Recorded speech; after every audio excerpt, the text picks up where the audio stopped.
మంచిగా ఉండు నాన్న, మంచి మార్కులతో పాస్ అవు నాన్న, నీకోసమే మేము బ్రతుకుతున్నాం నాన్న. సరేనమ్మా, నీ స్కూల్కి వెళ్ళొస్తా. రవి, మీ అమ్మ చెప్పింది నిజమే. మంచిగా చదువుకొని మంచిగా ప్రయోజకుడు అయ్యి ఇతరులకు సహాయపడితే చదువురా బాబు. సరే నాన్న, వెళ్ళొస్తా. చదువు చదువు చదువు అంటాడు. ఈసారి ఎలాగైనా వాడు మన దాంట్లో తెచ్చుకోవాలి. అవునరా, వాడిని ఎలాగైనా ఎంజాయ్ చేపియాం. అరే రవి, ఏంట్రా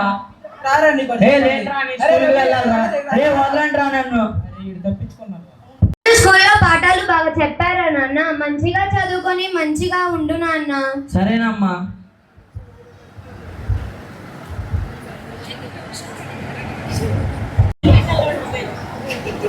అరే రవి, హోంవర్క్ చేస్తున్నావా? అయిపోయింది నాన్న హోంవర్క్. చెప్పండి. మీ అమ్మ చెప్పినట్టు అన్ని చదువుకొని అన్ని పాస్ అవ్వు. సరేనా, పాస్ అయ్యి మంచి ప్రయోజకుడు వైపు. సరేనా. ఈ మధ్య బయట చెడు వ్యసనాలకు బాగా అలవాటు అవుతున్నారు. సరేనా, వాటికి దూరంగా ఉండు. సరేనా. తినేసి ఫోన్ చేసి పడుకో. సరేనా.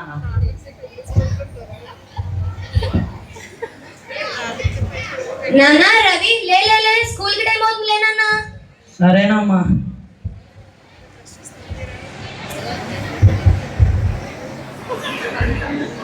అమ్మా నాన్న, నీ స్కూల్కి వెళ్ళొస్తా. సరే నాన్న, జాగ్రత్తగా మంచిగా చదువుకొని మంచిగా రా నాన్న. జాగ్రత్త నాన్న. సరేనమ్మా. అరే రవి కూడా వస్తున్నారు. అరే రవి రవి, వీళ్ళ బాగా ఎక్కువైపోయింది. ఏంట్రా చెప్పండి. తారా, నీకు ఒకటి చెప్పాలి. ఏంట్రా? వద్దురా నాకు. వద్దురా. తాగితే ఎంజాయ్మెంట్ వచ్చింది, చదువు వచ్చిందిరా. తాగురా. సరేనా. తాగు మేము తాగట్లేదు. రోజు తాగు, చదువు వచ్చింది. తాగురా. ఇప్పుడు తాగా నాకు జ్ఞానం వస్తుందారా? జ్ఞానం వచ్చింది, చదువు కూడా వచ్చింది. తాగురా. సరేరా. నాన్న రవి, అన్నం తిందు రా నాన్న. అన్నం లేదేం లేదు, పోమా నన్ను ఇస్కీమాగా. ఏమండి ఇలా రండి. ఏమైందండి వాడు ఈరోజు ఇలా చేస్తున్నాడు? స్కూల్లో హోంవర్క్ ఇచ్చారని అనుకుంటా. సరేలే, పడుకొని. నాన్న రవి, లే లే లే, కొంచెమైనా అన్నం తిన్నానా? అన్నం లేదేం లేదు, పోమా ఇస్కీమాగా. కొంచెమైనా తిన్ను నాన్న. సర్లే పెట్టు. చాలే, ఇంకెళ్ళు.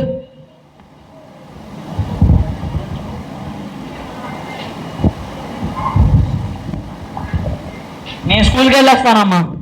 నేను ఇచ్చోగారా ఒకసారి రాదు. అరే అదేముందిలే కానీ ఇది చూడరా, ఇది బాగుంటదిరా. ఇంకా జ్ఞానం వచ్చిద్దిరా. తాగరా, ఏముంది. కొంచెం అయ్యండిరా. తీసుకోరా తీసుకోరా.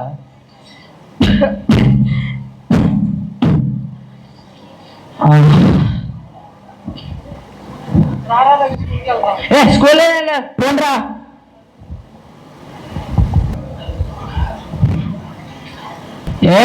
పాపా, ఏం పేరు మీ పేరు? అమ్మా, వాళ్ళు మమ్మల్ని ఏడిపిస్తున్నాడు. ఎవరు అమ్మా? ఇదిగో వీడే, శేఖర్ వాళ్ళ అబ్బాయిగా. ఇలా చేశాడేంటి? అయ్యో. శేఖర్ గారు, శేఖర్ గారు, ఏమైంది అలా అరుచుకుంటూ వస్తున్నారు? మీ అబ్బాయి ఏంటండి తాగేసి పడి మా పిల్లగాలతో అసభ్యంగా బిహేవ్ చేస్తున్నాడంట. మా అబ్బాయి ఏంటో మాకు తెలుసులేండి. మీరు ఇక్కడికి వచ్చి వాదనేస్తున్నారు. మా అబ్బాయి గురించి మాకు తెలియదా ఏంటండి? మేము చూసామండి, మా అబ్బాయిని ఏడిపిస్తున్నాడు. మీరు ఎవరిని చూసి ఎవరు అనుకుంటున్నారు? చూపిస్తాం రండి. చూడండి, మీ అబ్బాయిగా. రే రవి, రవి, పిల్లగా గారాభంగా పెంచితే ఇలా నరా చేసేది. మంచి ప్రయోజకుడు అవుతావేమో అనుకున్నా కదరా. ఇలానేనండి పిల్లగాల్ని పెంచేది. ఈ నా పరువు తీసావు కదా, నేను బతికి వేస్ట్. ఏమండి అలా అనకండి. మన పిల్లోని మనం మంచిగా బాగు చేసుకుందామండి. అయ్యో ఏమండి, ఏమైందండి మీకు? లెగవనండి అండి, ఏమైందండి? లెగవనండి. మా అమ్మ నాన్న చచ్చిపోయారా? అమ్మా లే, అమ్మా నానా లే, నానా నేనెందుకు బతికి నేను కూడా చచ్చిపోతా నానా. అరే ఎందుకురా తాగుతున్నావు? ఎందుకురా నువ్వు చనిపోదాం అనుకుంటున్నావు? మా అమ్మ నాన్న చచ్చిపోయారండి.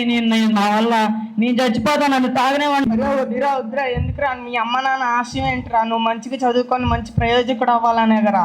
మంచిగా చదువుకొని ప్రయోజకుడు అవ్వాలిరా. నిన్ను చూసి ఇంకా అందరూ మారాలిరా. మంచిగా చదువుకోరా. సరేనండి, నా కళ్ళు తెరిపించినందుకు థ్యాంక్స్ అండి. సార్ నన్ను గుర్తుపట్టారా సార్? రవి, సార్ నేను ఆ రోజు మీరు నా కళ్ళు తెరిపించారు కదా సార్, నేను మంచిగా చదువుకొని కష్టపడి నేను ఉద్యోగం నేర్చుకున్నా సార్, టీచర్ ఉద్యోగం మీ వల్లే సార్. కంగ్రాచులేషన్స్ రా. నేను కూడా మీలాగా డ్రగ్స్ తీసుకునే వాళ్ళకి మంచి మాటలు చెప్పి సమాజాన్ని మారుద్దాం అనుకుంటున్నాను సార్. Thanks sir. ఓకేరా. నేను నేడు సమాజానికి ఇచ్చేది ఒకటే సందేశం, తల్లిదండ్రులకు తమ పిల్లలను ఎంతోమంది డ్రగ్స్ తీసుకొని కోల్పోతున్నారు కాబట్టి తమ తల్లిదండ్రులు పిల్లల్ని జాగ్రత్తగా పెంచుకోవాలని చూస్తున్నాను. తమ తల్లిదండ్రులు కూడా పిల్లల్ని కోల్పోతున్నారు. నేను కూడా నా తల్లిదండ్రులను కోల్పోయినట్టు ఎంతోమంది అలా కోల్పోతున్నారు కాబట్టి నేను నేడు ఇచ్చే సందేశం ఇదే, నాతో ఒక చేతులు కలపండి, డ్రగ్స్ రహిత సమాజాన్ని నిర్మిద్దాం. జై హింద్.